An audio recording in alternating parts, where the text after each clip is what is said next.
বিশ্বায়নের যুগে কি হচ্ছে, নারীকে কোম্পানিগুলি প্রচুর টাকা দিয়ে অশ্লীল অ্যাড দিতে উৎসাহিত করছে।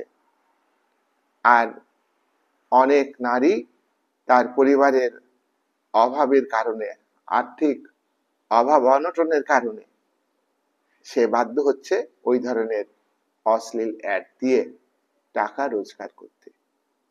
তাহলে যুগের অগ্রগতি ঘটেছে। বিশ্বায়ন মানে কি, মূলধন সারা পৃথিবীতে সারা পৃথিবীতে বিভিন্ন দেশে বিনিয়োগ হচ্ছে, শিল্প কারখানা রাস্তাঘাট সবকিছু উন্নতি হচ্ছে, কিন্তু নারীকেও পাশাপাশি বিশ্বব্যাপী পণ্যের মতো সঞ্চালন করা হচ্ছে।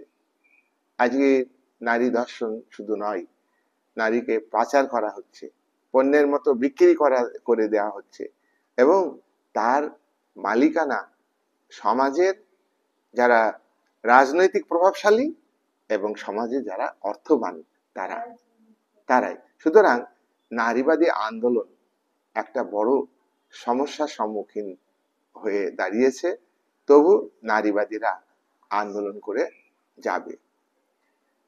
যোগ্যতার ভিত্তিতে নারীকে বিশ্লেষণ করতে হবে, নারীকে নারীর ভিত্তিতে নয়, যোগ্যতার ভিত্তিতে। নারীর কর্মক্ষমতা নারীর ভিত্তিতে নয়, নারীর কর্মক্ষমতা কর্মদক্ষতা তাকে যোগ্যতার ভিত্তিতে দেখতে হবে। এখানে নারী বলে তাকে ছোট করে দেখা যাবে না। এবার নারীবাদী দৃষ্টিভঙ্গিতে আমরা বিভিন্ন ধারা, যেমন তোমরা তো রাষ্ট্রবিজ্ঞানে পড়েছো, উদারনীতিবাদী তত্ত্ব পড়েছো, তাহলে উদারনীতিবাদের ক্ষেত্রে সম্পত্তির উপর ব্যক্তিগত মালিকানা, একাধিক রাজনৈতিক দল ব্যবস্থা, অর্থনৈতিক ক্ষেত্রে স্বাধীনতা, রাজনৈতিক ক্ষেত্রে সাম্য, বিচার বিভাগের নিরপেক্ষতা, এসব কথা আছে, তাই তো? এই উদারবাদী ভাবধারা থেকে, উদারনৈতিক ভাবধারা থেকে নারীবাদটাকে বিশ্লেষণ করতে হবে।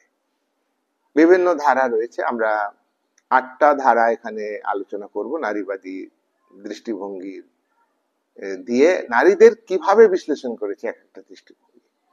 উদারনীতিবাদী দৃষ্টিভঙ্গি প্রথম আমরা আলোচনা করব। ইংরেজি টার্মটা হচ্ছে লিবারাল ফেমিনিজম।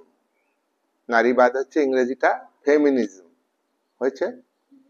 ফেমিনিজম মানে কি, নারী ইংরেজিটা কি, ফিমেল, ফিমেল থেকে ফেমিনিজম।